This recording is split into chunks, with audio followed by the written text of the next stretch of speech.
শব্দ আপনাদের এ থেকে যেটা উঠে এসছে, বিভিন্ন জায়গায় বিক্ষোভ দেখাচ্ছে, আসানসোলে, এখানে বিজেপি দপ্তরে, এইটা নিয়ে কি বলবেন? আসানসোলে বিক্ষোভ টিক্ষোভ আমি জানি না। আর এখানে মুরলীধর সেনে যে 20টা লোক বসে আছে, এরা সব তৃণমূল করে। এরা প্রয়োজনে নিজেদের কমিউনিটিকে ব্যবহার করছে।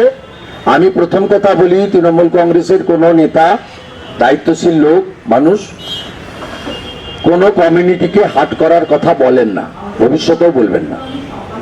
আর দ্বিতীয়ত কথা হচ্ছে, ওই পুলিশ অফিসার নিজে সেলফ ডিক্লেয়ার করছে যে আমাকে এই কথা বলা হয়েছে। আমার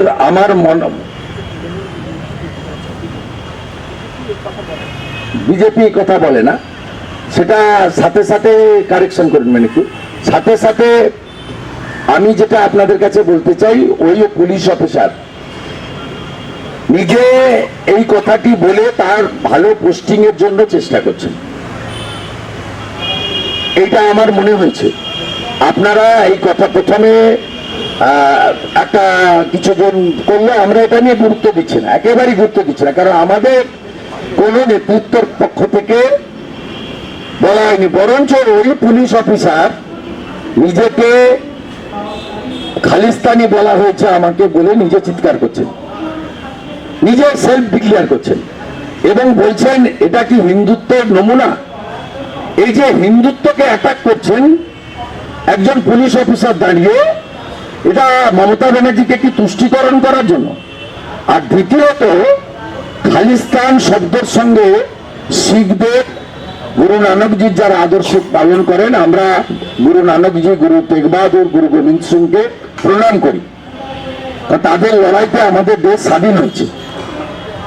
আমরা পরিষ্কার ভাবে বলতে চাই, শিখ ধর্মের সঙ্গে খালিস্তান শব্দের কোনো সম্পর্ক নেই।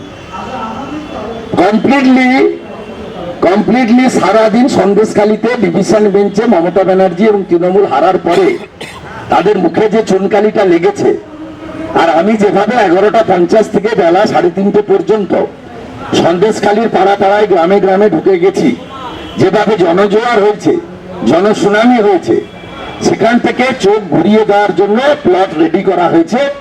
এর সঙ্গে বাস্তবতার কোনো সম্পর্ক নেই। ভারতীয় জনতা পার্টি এই ধরনের কোনো শব্দ প্রয়োগ করে না, প্রয়োজন হয় না।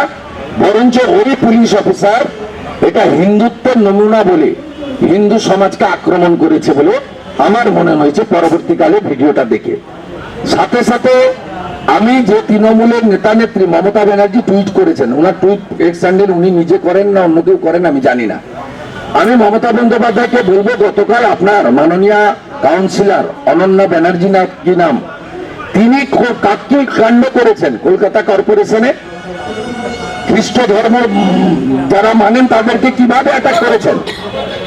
মমতা ব্যানার্জি আপনি চুপ কেন? অনন্যা ব্যানার্জিকে নিয়ে আপনি বেরোকো রায়েন, তার মুখটা সেলাই হয়ে গেছে কেন? আমি এই প্রশ্নের উত্তরটা জানতে চাই। আরেকটা হচ্ছে, তৃণমূলের প্রতিনিধি দলের যে আবেদন শুনে রাজ্যপালের যে চুপ রয়ে গেছেন, এই রাজ্যপালের ভূমিকা বা সফর নিয়ে কি বলবেন? আমি সমর্থন করি। উনি মানবিক কারণে গেছেন। এর আগে তিনি যখন ভাঙড়ে গেছিলেন, আইএসএফ এর যে কর্মী সমর্থক খুন হয়েছিল তাদের বাড়িতেও গেছেন, তৃণমূলের যে কর্মী সমর্থক খুন হয়েছে তার বাড়িতেও গেছেন। সংবিধান এবং চোপড়ার ঘটনা একটি দুর্ঘটনা, এর সঙ্গে বিএসএফ এর সরাসরি কোনো সম্পর্ক নেই।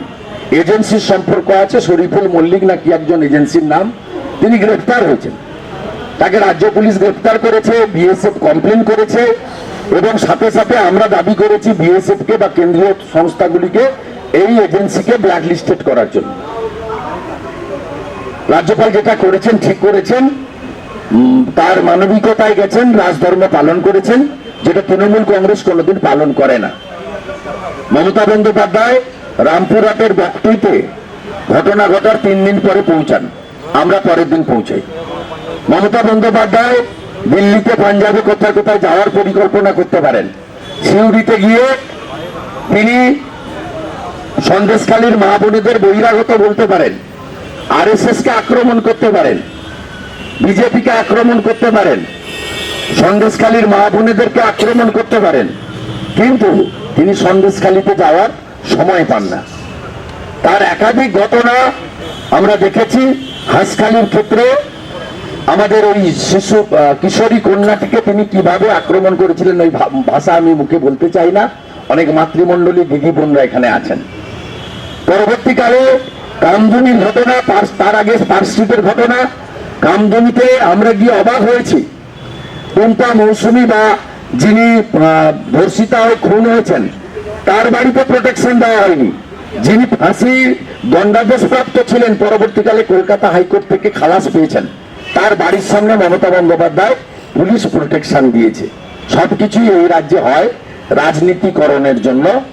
রাজ্যপাল যেটা করেছেন বা করছেন, তিনি কিন্তু তার যে সাংবিধানিক কর্তা হিসেবে যে কর্তব্য সেটা তিনি পালন করছেন, যে কর্তব্য রাজ্যের মুখ্যমন্ত্রী প্রশাসনিক কর্তা পালন করেন না।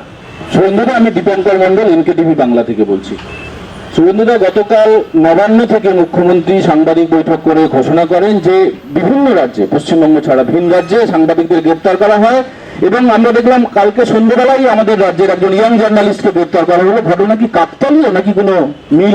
আপনাকে বলে দিয়ে এটা সুপরিকল্পিত, কারণ তিনি সন্দেশখালীর ঘটনায় এতটা ড্যামেজ হয়েছেন যাতে ওনার 500,000-এর গল্প, 100 দিনের কাজের টাকা দেওয়ার গল্প, চা বাগানের শ্রমিকদের 60,000 টাকা করে অ্যাকাউন্টে ঢুকিয়ে দেওয়ার গল্প, মানে ভোট কেন্দ্রিক যা যা ওনার ভাবনা ছিল সব গোলমাল হয়ে গেছে।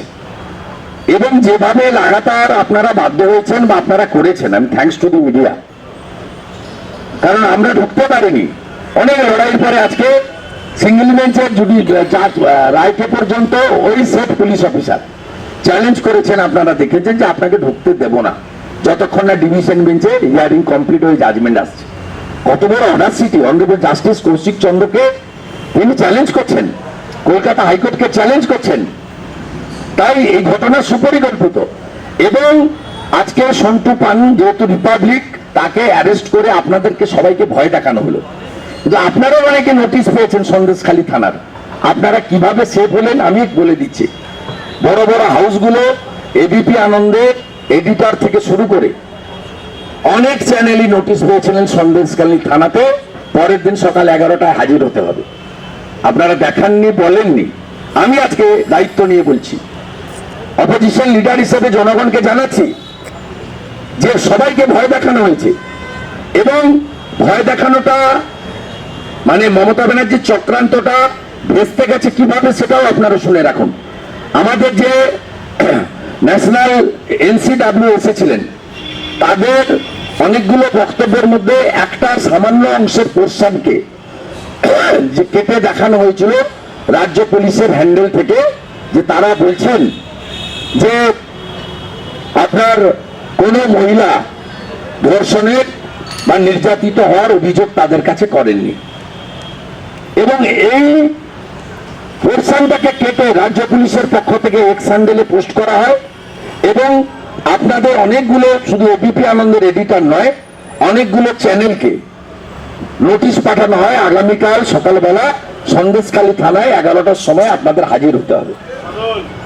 এবং পরের দিন এই আপনাদের হাজির হওয়ার আগে NCW থেকে খুব বড় লম্বা টুইট এবং ভিডিও ফুটেজ দিয়ে দেওয়া হয় যে একাধিক মহিলা তাদের শারীরিক নির্যাতন এবং ধর্ষণ থেকে শুরু করে মলেস্টেশন থেকে শুরু করে সব ধরনের অত্যাচারের কথা তারা বলেছেন তাদের কাছে।